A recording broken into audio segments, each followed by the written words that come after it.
नमस्कार। सांख्य योगी और कर्म योगी के लक्षण और उनकी महिमा।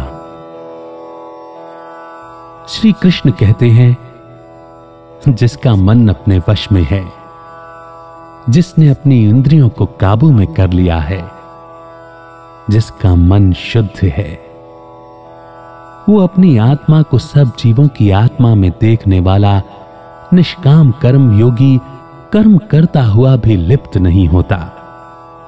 अपने स्वरूप से जुड़ा हुआ तत्व ज्ञानी तो देखता हुआ, सुनता हुआ, स्पर्श करता हुआ, सूंघता हुआ, भोजन करता हुआ, गमन करता हुआ, सोता हुआ, श्वास लेता हुआ, बोलता हुआ, त्यागता हुआ, ग्रहण करता हुआ तथा आंखों को खोलता और बंद करता हुआ भी बिना कोई संशय किए ये माने कि सब इंद्रियां अपना अपना काम कर रही हैं और मैं कुछ भी नहीं करता हूं। जो मनुष्य सब कर्मों को परमात्मा में अर्पण करके और आसक्ति को त्याग कर कर्म करता है, वो मनुष्य जल में कमल के पत्ते की तरह पाप से लिप्त नहीं होता।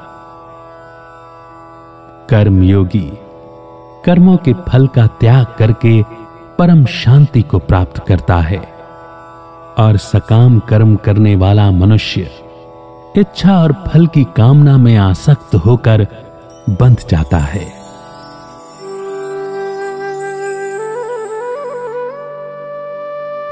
इस श्लोक में भगवान कहते हैं कि मनुष्य अपने मन के वश में हो जाता है और वही करने लगता है जो मन कहता है, चाहे वो सही हो या फिर गलत। इस तरह मन की बातें मानते मानते तो वो मन का गुलाम बन जाता है।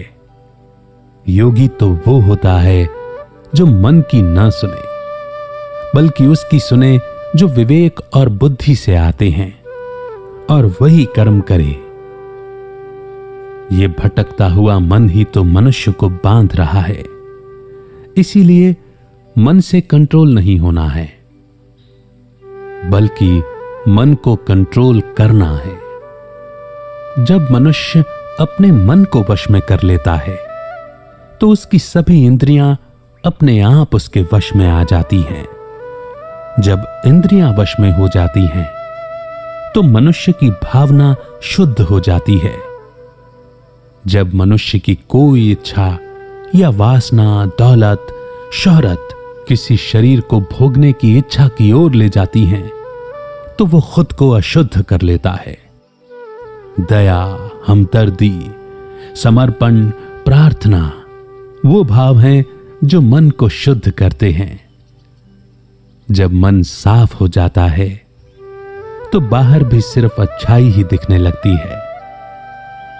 ऐसा मनुष्य सब जीवों में पवित्र आत्मा को देखने लगता है।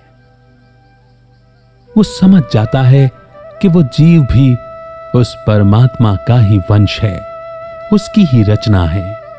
इसीलिए उससे पाप कर्म होना बंद हो जाते हैं।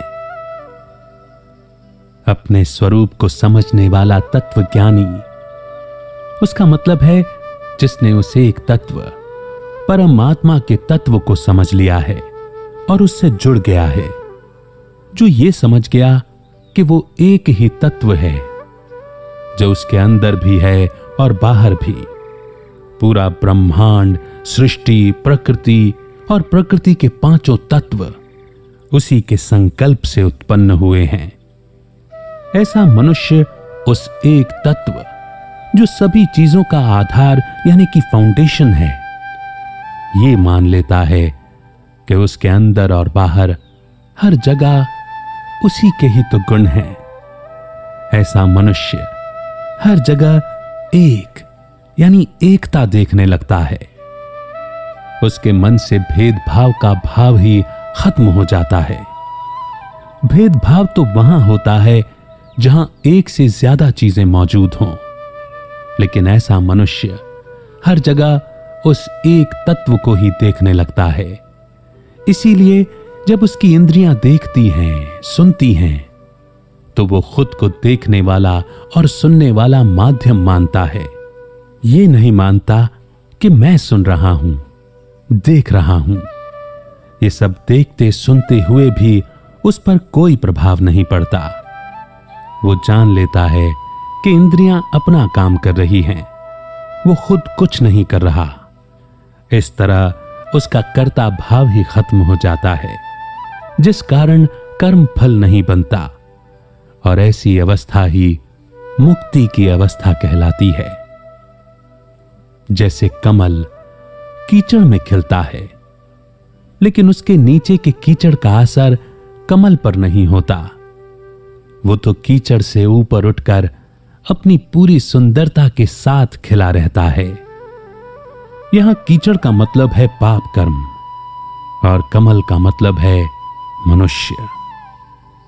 इसी तरह जब मनुष्य निष्काम कर्म में लग जाता है तो पाप उसे छू भी नहीं सकते, क्योंकि वो तो पाप पुण्य हानि लाभ से ही ऊपर उठ जाता है। कर्म योगी सुकून और शांति से जीवन जीता है, क्योंकि उसके मन में फल की चाहत नहीं होती।